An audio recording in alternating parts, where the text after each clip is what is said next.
Hi, I'm Dave Kale. Welcome to this Christian Business Insights podcast show where my goal is to provide you with practical, actionable ideas to help you create businesses and careers of excellence and at the same time multiply your influence for the kingdom.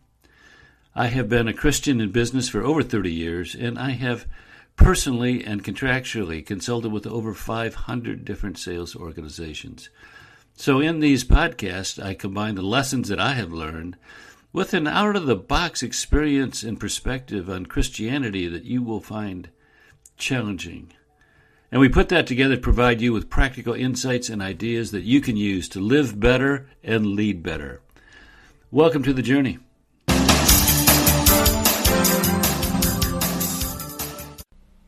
Hi, this is Dave.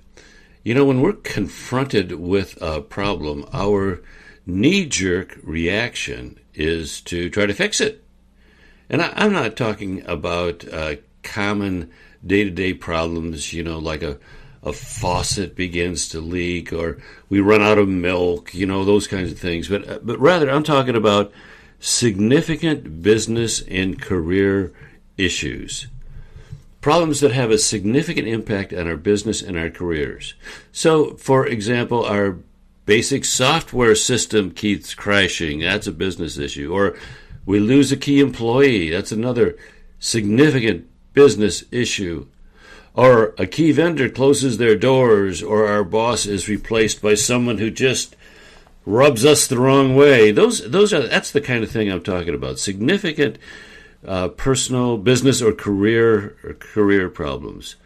And again, our natural sort of knee-jerk reaction is to solve the problem. And I just wonder, I'm going to suggest here that maybe that's not always the best thing to do. See, in each of these and in similar problems, our instinctual reaction is to fix it. In other words, to restore the status quo, to return the situation to a state as close to what it was previously as possible. So if a key employee leaves, we immediately seek to replace him.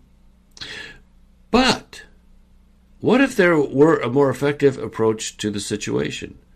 Suppose we look at every problem and every objective as an opportunity to put something better in its place.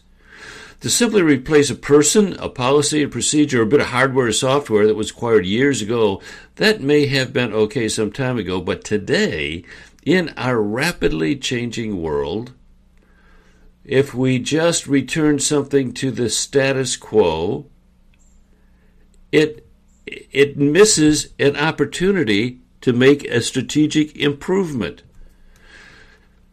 Our world today is changing faster than any time in human history. And if we're going to be successful in this new environment, we need to take on some new attitudes, new skills, and a mindset that says to maintain the status quo is to fall behind. Every crisis, every significant problem, and every major maintenance action is an opportunity to create a more powerful, strategically motivated outcome. Something I call a leap forward. A leap forward. A leap forward is an action that looks to the future and attempts to put in place a more strategically designed replacement. It identifies an initiative that not only solves the problem, but puts something better in its place, equipping us to deal with a changing environment and preparing us for future success. So, for example, instead of just replacing a piece of software, maybe we should realign the way we use computers. Instead of replacing a key employee, maybe we should look at the responsibilities that person formerly had, compare them to the future, and create a way to handle the future more effectively. Instead of just resigning ourselves to the same old way of relating to our boss, maybe we should question the relationship between ourselves and our managers. Remember, every crisis, every significant problem, and every major maintenance action is an opportunity to create a more powerful and strategically motivated outcome. The key is to think a layer or two deeper about the problem and the objective that drives our actions. And we do that. I mean, it's a simple little technique to do that. We just ask the question why a couple of times. So let's say we lose a key manager. The knee-jerk reaction is to replace him or her and return the situation to the status quo, right? Our objective then is to replace the person with someone new. But suppose we stop and ask, why do we need to replace him? And we think, well, because someone needs to do that job. Okay. Then we ask why again. Why do we need someone to do it? What is it about that job that requires a new person?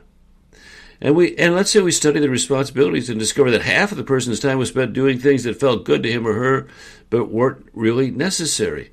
So we ask, looking into the future, is there a better way to accomplish the essential tasks and to prepare for what is coming in the near future?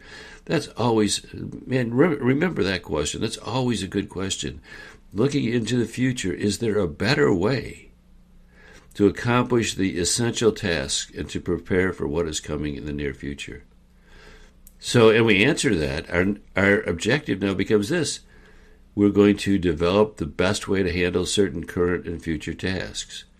Now, that's a deeper objective than the starting point. See, develop the best way to handle certain current and future tasks. That initiative will reach into the future and create a more harmonious set of circumstances. Might be better for everyone involved. Might improve the likelihood of the company surviving and thriving. It might add to the company's health and security. It would be a leap forward. When we create a new and deeper objective, we give ourselves an opportunity to adjust to the times instead of relying on past decisions and returning to the status quo. That is one of the new skills that successful people will utilize to survive and thrive in our rapidly changing world. You know, this idea is of a leap forward. This idea is a concept, is one of many principles and practices designed to help people think better and be more successful in our changing environment. A whole body of content wrapped around the concept of metamorphosis, using our mind to change our circumstances. Anyway, I'm going to put a link to that web page if you want to dig a little more deeply into it. Also, before I close, it's the time of year when we are promoting our annual, once-a-year, Excellence and Influence course for sales leaders. This is an 8-session combination of online and live Zoom meetings course for sales people who supervise salespeople. So if you supervise salespeople and you want to create a system that you can use for the rest of your life, this is the course to look at. I mean, we have taught this to over 2,000, maybe over 3,000 by now, sales leaders with excellent results. It changes the sales team's performance immediately, and it provides a sales leader with a system they can use forever, enhance their career forever. Again, I'll put the link in the show notes. Okay, that's it for now. We're done. Bye-bye.